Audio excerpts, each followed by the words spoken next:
என்ன ஷேர் பண்ண விரும்பினேன்னா, திருக்குறள்ல குறள் இடுக்கண் வருங்கால் நகைகள்.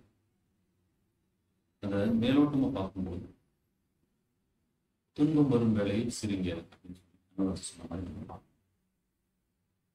அதுல இன்னும் ஆழ்ந்து போனோம் அப்படின்னு சொன்னா, ஒரு அன்கம்ஃபர்டபுளான ஸ்டேட் அல்லது ஒரு கெடுபடியான ஒரு சூழல் நிகழ்வு.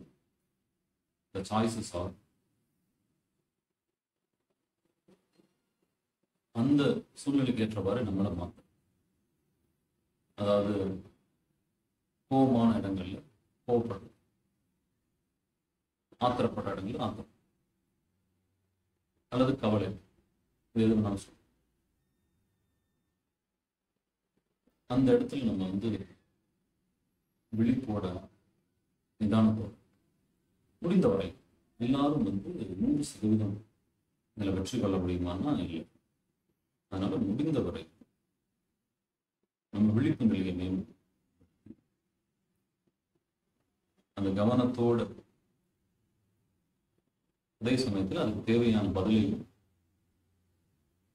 கொடுக்கணும். சிலர் சொல்லுவாங்க, கோபத்துல நம்ம விலகி போயிடணும். அங்க தேவைப்பட்டா பதில் கேட்கப்படும் போது அதை சொல்ல வேண்டியது அவசியம். அப்போ இது ரெண்டுக்கும் நடுவில் ஸ்கிப் பண்றதும் இல்லை, உணர்ச்சி வசப்படுறதும் இல்லை. ரெண்டுக்கும் நடுவில் நிதானமா நின்று இந்த நம்பிக்கையோட கையாளும் போது என்ன நடக்கும், நமக்கு அந்த சர்ப்ளஸ், அந்த energy which is supposed to be lost in the emotion, இந்த கோபத்தின் பால் கரைய இருந்த அந்த ஆற்றல் சேகரமாகும். இது நமக்குள்ள இருக்கக்கூடிய இதுக்கு முன்னால வந்த தடைகள். ஏன்னா நம்ம அதை கெடுபிடின்னு நம்ம பார்க்கும் பட்சத்திலே நமக்கு அது ஒரு தடங்களாகவும் தடையாகவும். அப்போ அந்த தடையை நமக்குள்ள இருந்து அதை அதனால இன்னும் பிசிக்கலா கூட நம்ம பார்க்கணும். ஹார்ட்டான ஏர் it just starts to flow. It's an indication that it is cleaning it.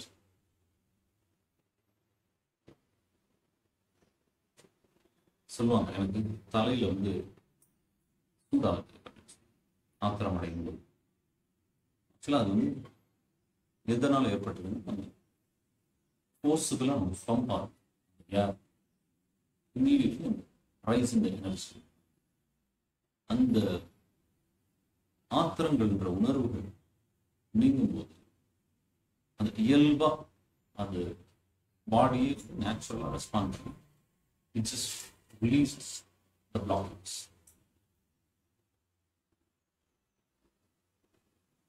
அது ரிலீஸ் ஆயிட்டு then it gives this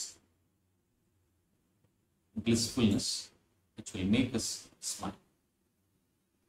அந்த ஆற்றல் நமக்கு இருக்கு. அந்த தடைகள்லாம் நீங்கும் போது நமக்கு அந்த ஆழ்நிலை மகிழ்ச்சி, சந்தோஷம், சிரிக்க.